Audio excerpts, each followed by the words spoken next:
안녕하세요. 좋은 아침입니다. 오늘은 창세기 7장부터 9장까지 한번 볼게요. 자, 여러분, 지금 이 창세기가 모세가 광야에 있는 이스라엘 백성에게 들려주는 이야기라고 말씀드렸잖아요. 자, 그래서 저는 여러분들이 왜 하나님은 이 이야기를 이 광야에 있는 이스라엘 백성들에게 들려주시려고 하신 걸까? 하나님께서 진짜 이스라엘 백성에게 말씀하시고자 한 게 뭘까? 이런 생각을 가지고 여러분들이 그런 관점으로 이 창세기를 읽으면 좋겠다라는 생각이 들거든요. 자, 먼저 6장에서는 인간의 제가 극의 다람을 보시고 하나님의 마음이 한탄하시고 막 근심하셨었잖아요. 그러시면서 하나님께서 창조하신 사람을 지면에서 쓸어버리시겠다.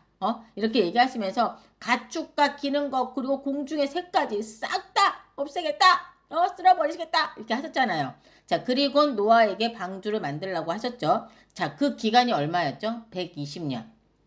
이 120년이라고 먼저 말씀해 주셨어요. 이거는 사실상 기회를 주셨던 겁니다. 예? 자, 오늘 창세기 7장은 홍수가 실제로 시작되는 장면이 나오거든요. 자, 노아의 나이가 600세 되던 해 둘째 달 11의 날 정확하게 날짜까지 기록하고 있어요. 그날 노아와 그의 가족들 그리고 모든 들짐승 모든 가축 땅에 기는 모든 것 그리고 모든 새가 각기 종류대로 다 방주로 들어갔고 이날 여호와께서 그들을 다 들여보내시고 나서 문을요 누가 닫으신 줄 아십니까? 직접 하나님께서 쫙 닫아주신 거예요. 그렇게 말씀하고 계시잖아요 성경에서. 자, 그리고 그날부터 40일간 밤낮으로 비가 땅에 쏟아지는데요. 여러분, 하늘 위에서만 비가 쏟아진 게 아니었어요. 아시죠? 12절에 보시면 땅의 깊음의 샘들이 터지고 하늘의 창문이 열렸다라고 말하고 있지 않습니까? 여러분, 땅에서도 샘이 터져 나오고 하늘에서도 쏟아지기를 40일간 밤낮으로 그렇게 했으니 진짜 산이 잠기고 천지가 잠길만 하지 않겠습니까? 사실 우리가 우리 하루만 비가 하루 종일 와도 난리도 그런 난리도 아니잖아요. 그렇죠? 그런데 비가 하루 종일 40일간 왔다고 생각해 보세요. 그러면 어떻게 되겠어요? 그것도 어떻게 하늘과 땅에서 물을 토해내듯이 지금 쏟아붓고 있잖아요. 자, 여러분 지금 이걸 뭘 보여주고 있는 거죠? 죄로 가득 찬 세상은 결국 하나님의 심판을 피할 수 없다는 걸 보여주고 있는 겁니다. 자, 그러나 그 심판 한가운데서도 하나님은 노아를 기억하셨고 의인을 위한 구원의 길을 이미 준비해 두셨죠. 방주에 들어가게 하신 것도 하나님이셨고 그 문을 닫으신 분도 하나님이시지 않습니까? 자, 구원은 인간의 준비가 아니라 하나님의 주권에 달려 있음을 분명히 보여주는 장면인 거예요. 자, 이 말씀은 지금 광야에 있는 이스라엘 백성들에게 분명한 메시지를 주시고자 이 말씀을 하신 거예요. 자, 너희가 지금 존재하는 이유는 너희가 강해서도 의로워서도 아니다. 하나님의 말씀을 믿고 순종하는 은혜 안에 있기 때문이다라는 거예요. 그리고 하나님의 말씀은 반드시 성취되며 그 말씀을 가볍게 여기는 삶은 결국 심판으로 이어진다는 걸 지금 보여주고 있는 겁니다. 노아 시대 사람들이 그랬잖아요. 노아가 120년, 100년가량의 시간에 계속 방주를 만들고 있는 걸 보면서 뭔가 있을 텐데, 뭐지? 라는 이런 생각을 조금이라도 해봤다면, 그렇다면 이 심판에서 벗어나지 않았을까? 근데 그들은 뭐 하는 거야? 미친놈 아니야? 그래서 막 욕하고 조롱하고 비웃고 이러면서 정말 노아의 그 행동에 의미를 전혀 부여하지 않았지 않습니까? 그래서 어떻게 됐어요? 망했지 않습니까? 예. 자, 그래서 저는 하나님의 말씀하시는 것들에 대해서 정말 우리가 가벼이 여기면 안 된다라는 생각을 또 한 번 하게 됐던 것 같아요. 자, 하나님은 지금 하나님의 말씀에 붙드는 자를 결코 잊지 않으신다는 것도 지금 보여주시는 거예요. 이 노아의 모습을 통해서. 그러면서 광야에 있는 이스라엘에게 하나님은 지금 묻고 계신 겁니다. 그리고 저희한테도 묻고 계신 거예요. 너희는 홍수의 세대처럼 말씀을 가볍게 여길 것이냐? 아니면 노아처럼 말씀을 붙들고 순종할 것이냐? 이걸 지금 우리에게도 묻고 계신 거다라는 생각이 들더라고요. 자, 8장으로 한번 넘어가 볼게요. 자, 8장에서는 심판 이후의 이야기가 시작되거든요. 7장에서 물이 온 땅을 덮었다면 8장 1절에서 하나님이 노아와 그와 함께 방주에 들어간 모든 짐승들을 기억하셨다라고 말씀하고 계시죠. 자, 이 말씀은 하나님께서 잊고 계시다가 기억이 갑자기 펀뜩 났다. 요게 아닌 거예요. 하나님께서 다시 일하시기 시작하셨다라는 말인 겁니다. 자, 8장에서는 이제 물이 그치고 산까지 잠길 정도로 차오른 그 물이 이제 서서히 빠져나가는 그 기다림의 시간을 보여주고 있거든요. 자, 노아는 도대체 언제까지 이렇게 물 위에 떠다녀야 하는 건가? 알 수 없는 이 미래에 대해서 이게 도대체 어떻게 되는 거지? 뭐 이런 심정이 있지 않았겠습니까, 여러분? 자, 여러분 노아에게 있어서 이 기다림은 아무것도 하지 않는 시간이 아니라 바로 하나님을 신뢰하는 시간이었던 겁니다. 노아가 믿고 의지할 수 있는 분이 오직 하나님 외에는 없었던 거예요. 자, 배가 출렁출렁 하염없이 움직이고 있다 싶더니 어느 날부터는 어디에 딱 걸린 것 같더니 이게 움직이지 않는 거예요. 사절에 보시면 방주가 아라라산에 머물렀다라고 써있죠. 아마도 그 아라라산 산봉우리에 안착한 것 같은 그런 모습인 것 같아요. 그렇죠? 자, 물이 서서히 줄어들고 있음을 알 수 있는 대목인 거예요. 자, 노아는 이 상태로 언제까지 있어야 하는 건가? 지금 물은 다 빠진 건가? 어떤 상태인지 모르다 보니까 까마귀도 내보내보고 비둘기도 창문 밖으로 내보내보고 하는데 얘네가 뭐 어디 거할 곳이 없는 거야. 다 물바다니까 아직은. 그러니까 쉴 곳이 없으니까 도로 방주로 들어오지 않습니까? 자, 이걸 통해서 노아는 아직은 물이 있구나 이런 걸 또 판단하고 그랬던 거죠. 자, 이렇게 노아는 하나님을 의지하며 기다리고 또 기다립니다. 자, 마침내 하나님께서 노아의 가족을 나오라고 하시는 그날이 온 거예요. 자, 하나님의 그 말씀이 있을 때까지 기다렸던 노아는 하나님의 말씀이 임하자 바로 순종해서 방주 밖으로 다 데리고 나옵니다. 식구들과 동물들을. 자, 그리고 노아는 바로 여호와께 제단을 쌓고 예배를 드린 장면이 나오더라고요. 예? 노아는 방주에서 나오자마자 자녀들에게 야야야 얘들아 자 빨리빨리 집을 짓고 우리가 잘 데가 없잖아 빨리 집을 짓자 그리고 우리가 거할 집을 빨리 짓고 먹거리 좀 구해오거라 뭐 이렇게 이런 식의 모습이 전혀 없어요. 예? 바로 뭘 하냐 바로 예배를 드린 거예요. 노아는 알고 있었던 겁니다. 자신이 의로워서 산 게 아니라는 것도 그리고 자신이 방주를 잘 만들어서 산 것도 아니라는 걸 잘 알고 있었던 거예요. 오직 하나님이 기억하시고 지켜주셨기 때문에 자신과 자신의 자녀들 그 가족이 살 수 있었다는 것을 알았기 때문에 밖으로 나오자마자 제일 먼저 하나님께 감사를 드리는 그 마음을 고백하는 시간을 가졌던 겁니다. 사실 이게 우리가 삶을 살아가면서 정말 중요한 거 아닌가라는 생각이 또 들었어요. 자, 8장에서 하나님은 이스라엘 백성에게 뭘 말하시고자 했던 걸까? 하나님은 죄를 그냥 넘어가지 않으시는 분이심을 7장에서 보여주셨죠. 자, 그러나 심판만 하시는 분이 아니시라는 거예요. 8장에서 우리가 본 것처럼 하나님은 노아를 기억하셨고 그래서 바람을 불게 하셨고 물을 물러가게 하시고 다시 마른 땅을 드러나게 하셨지 않습니까? 이거는 새 창조의 시작인 거예요. 여러분 이 노아부터 다시 시작인 거예요. 지금 광야에 있는 이스라엘 백성은요. 이미 애굽에서 일어난 그 10가지 재앙으로 애굽을 심판하시는 모습을 봤던 사람들이에요. 그렇죠?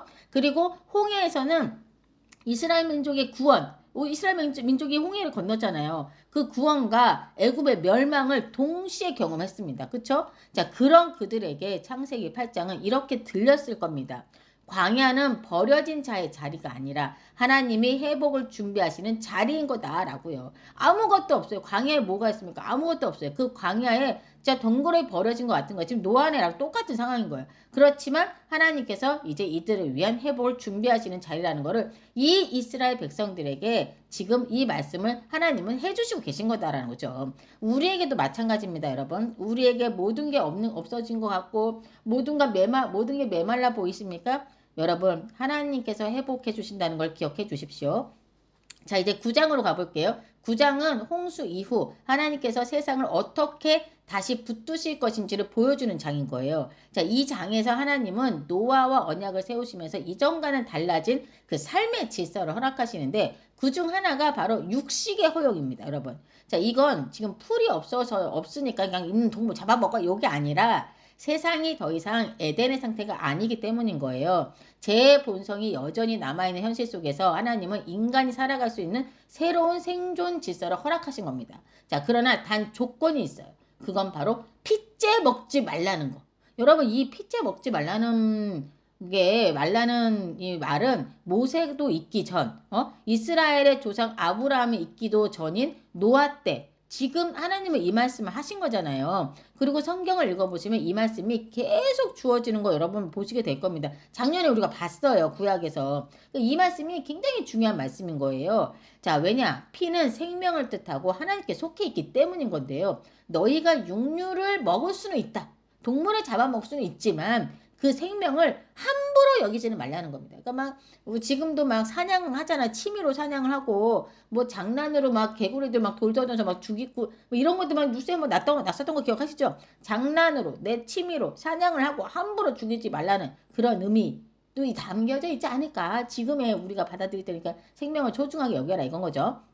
자, 이게 나중에 율법으로도 주어지지 않습니까? 레위기 17장 11절에 보면 육체의 생명은 피에 있음이라 내가 이 피를 너희에게 주어 제단에 뿌려 너희 생명을 위하여 속죄하게 하였나니 여러분 느낌 오시죠? 자, 피는 먹는 것이 아니라 드리는 것이고 속죄의 의미가 있다라고 지금 말하고 있는 거예요. 예수님이 바로 이 구조를 완전히 완성하신 분이지 않습니까? 이해되시죠, 여러분? 그리고 이 말씀에 대해서는 진짜 강하게 말씀하신다는 게 느껴지는데요. 6절에서도 다른 사람의 피를 흘리면 그 사람의 피도 흘릴 것이니 이는 하나님이 자기 형상대로 사람을 지으셨음이니라 라고 말씀하시기까지 하시는 걸 볼 수 있는 거예요. 자, 이어서 하나님은 언약을 세우시는데요. 노아 개인과만 세우시는 게 아니라 노아의 가족과 그 후손 그리고 방주에서 나온 모든 살아있는 생물들과 함께 언약을 세우십니다. 자, 이거는 하나님이 인간만의 하나님이 아니라 세상 전체의 질서를 책임지시는 하나님이심을 보여주는 거가 아닐까라는 생각이 들었어요.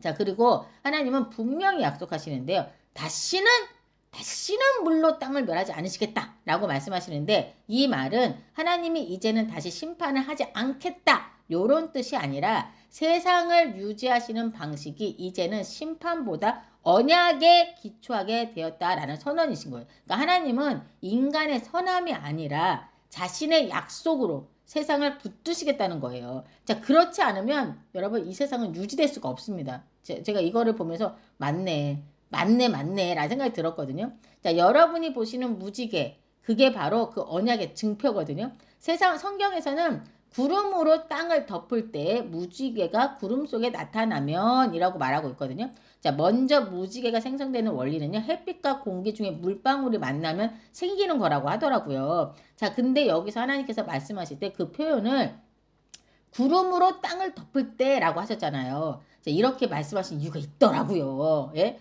자, 여러분 노아와 이후의 사람들에게는 이제 구름이 너무 무서운 거야. 왜? 하나님께서 심판하실 때 나타난 그런 징조와도 같았기 때문에 그런 거예요. 왜냐? 홍수는 구름에서 시작되잖아요. 어? 하늘이 어두워지고 비가 쫙 쏟아지잖아요. 40일간. 그러니까 노아와 이후의 사람들은 구름을 보면 또다시 하나님의 심판이 내리는 게 아닐까라는 그 두려움이 있었더라고요. 그럴 수 있었을 것 같아. 예, 그럴 수 있을 것 같아. 트라우마처럼. 예? 그쵸? 자, 그래서 하나님은 너가 다시 두려워하는 바로 그때, 내가 언약을 기억하겠다라고 말씀하신 겁니다. 자, 우리의 모든 걸 알고 계시고 이렇게 다 세심하게 배려해 주시는 하나님 정말 정말 대단하지 않습니까? 자, 이런 하나님의 모습을 보여준 뒤에 하나의 사건이 발생합니다. 여러분. 자, 지금 이 세상은 누구만 있습니까? 노아와 그의 가족들 외에는 사람들이 없어요. 그런 상태잖아요. 그래서 노아의 가족을 지금 다 소개하고 있는 거예요. 노아의 아들들은 셈과 함과 야벳이며 함은 가나안의 아버지다라고 이제 18절에서 소개하고 있죠. 그리고 이들로부터 이제 사람들이 온 땅에 퍼져나가게 된 거예요. 자, 노아의 식구가 물이 마른 땅에 내려와서 첫 예배를 드리고 나서 이제 살기 위해서 농사를 시작했겠죠. 자, 그래서 포도나무를 심었고 이제 그 열매를 거뒀나 보죠. 그래서 포도주를 만들어서 마셨던 거예요. 근데 우리 노아 아저씨가 그냥 너무 취하도록 거하게 드셨던 거죠. 대낮부터 그냥 적당히 드셔야 되는데 그래서 대낮에 벌거벗고 주무셨던 거예요. 자, 근데 이거를 가나안의 아버지 그러니까 노아의 아들 함이 이 아버지의 하체를 보고 밖으로 나가서 그의 두 형제에게 알린 겁니다. 자, 근데요. 이걸 나중에 노아가 술에서 깨어서 그의 작은 아들이 자기에게 행한 일을 알고 말하길 25절에 가나안은 저주를 받아 그의 형제 종들의 종이 되기를 원하노라 라고 이렇게 얘기를 하거든요. 아니 왜 함이 잘못을 했는데 함의 아들 가나안이 저주를 받는 거며 그리고 이 일이 자기 아들들에게 저주를 할 만큼 그렇게 노할 일인가 라는 생각이 들었거든요. 아니 남자끼리 뭐 그럴 수도 있지 뭐 이런 생각이 들었는데 근데 여러분 이게 문제가 뭐냐면 이걸 함이 두 형제에게 알렸다라고 말한 거에 있는 거예요. 자, 이게 단순히 말한 게 아니라 아버지의 수치를 악의적인 유희로 알린 한마디로 아버지의 수치를 악의적인 유희로 말한 거죠. 그러니까 한마디로 아버지의 실수를 감춰주는 게 아니라 아버지를 무시하는 태도로 그 이야기를 확대해서 노출시키고 비웃었던 겁니다. 자, 이거는 제 성경책 설명란에도 써 있어요. 그러니까 제가 임의로 얘기한 게 아닙니다. 자, 지금 함이 저주를 받는 이유는요, 그의 태도에 있는 거예요. 이 당시 아버지라는 존재는 가정의 가장 큰 권위를 상징하지 않습니까? 아버지의 말이 곧 법이었던 시대예요. 근데 지금 그 권위를 무너뜨리는 이 태도는 가정 공동체 질서를 무너뜨리는 행위나 다름없었던 겁니다. 자, 또 다른 얘기도 있어요.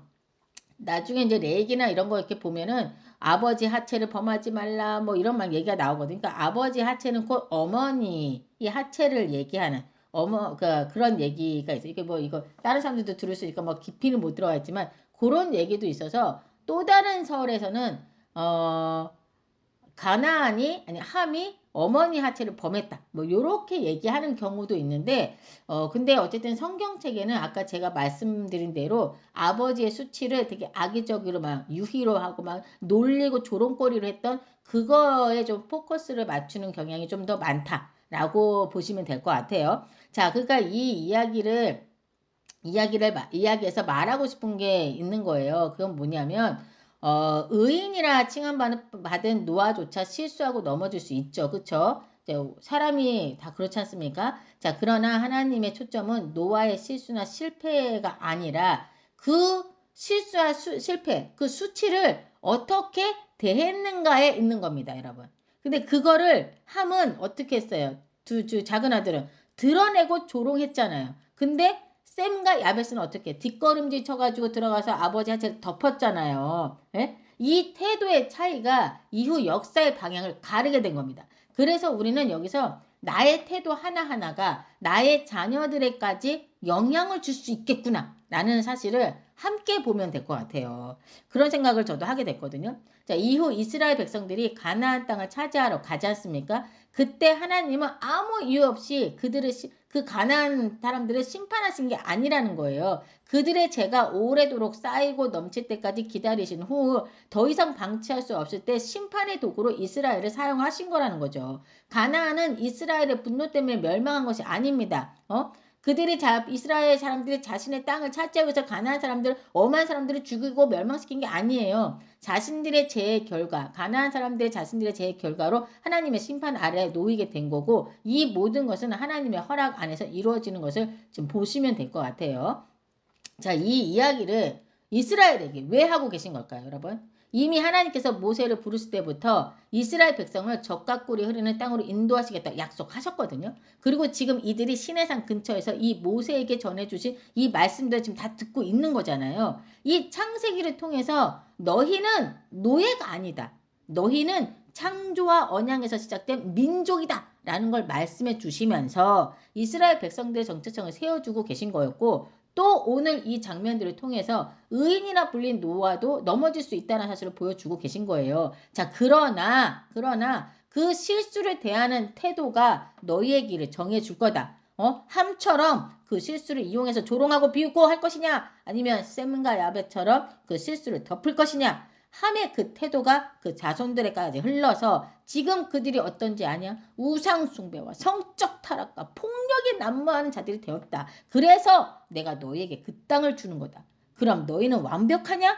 아니다. 너희도 그 가나안 땅을 차지할 백성으로 준비가 되어져야 한다. 그래서 율법을 주시고 예배를 드리게 하고 레위기를 통해 사람을 대하는 태도와 또 이웃을 대하는 태도를 세밀하게 지금 가르쳐 주고 계시는 거예요. 우리가 나중에 그 레위기 이런 걸 이렇게 막 보면 이런 내용들이 되게 많아요. 그래서 왜 이렇게 이런 걸 우리가 이렇게 얘기하는 걸까 막 이렇게 생각이 들 정도로 많이 얘기해 주시거든요. 다 이런 이유에서 그렇게 나온다는 그 얘기가 나오는 겁니다, 여러분. 자, 잘 이해되셨죠? 그래서 이 창세기에 대한 얘기를 이스라엘 백성들에게 왜 얘기하시는 걸까에 대한 관점으로 여러분들이 성경책을 잘 읽어보시면 좋을 것 같고 그리고 왜 우리에게 이 말씀을 하시는 거에 관점으로도 우리가 읽으면 좋을 것 같아요. 창세기를 저도 이렇게 읽어본 거는 없었던 것 같아요. 처음인 것 같아요. 올해가 이렇게 읽는 게. 그래서 좀 다르게 와닿는 것 같습니다. 여러분들도 이 말씀으로 좀 많은 깨달음을 얻고 여러분의 삶 속에서 적용하는 그런 삶을 사시는 여러분들 되시길 기도합니다. 이 시간 함께 기도하고 마칠게요. 하나님 감사합니다. 창세 때부터 지금까지 하나님의 그 사랑은 변함이 없으심을 성경에서 계속 보여주고 있는데 그걸 보고 깨닫게 하심에 감사를 드립니다. 무지개를 구름 속에 두셨던 이유도 가나안의 아버지 함의 그 제도 저희들에게 다 보여주시면서 저희들에게 말씀하고 계신 그 하나님의 뜻과 의도를 잘 기억하길 원합니다. 오늘을 살아가는 저희들도 매번 실수하고 넘어지기도 하고 다른 이의 실수를 보기도 합니다. 우리가 이런 상황에 접했을 때 우리의 태도가 어떠했는지 그리고 어떠해야 할지를 말씀해 주시며 감사를 드리며 아버지의 말씀대로 살아가는 저희가 되도록 함께하여 주시옵소서. 살아계신 우리 주 예수 그리스도 이름으로 기도드립니다. 아멘.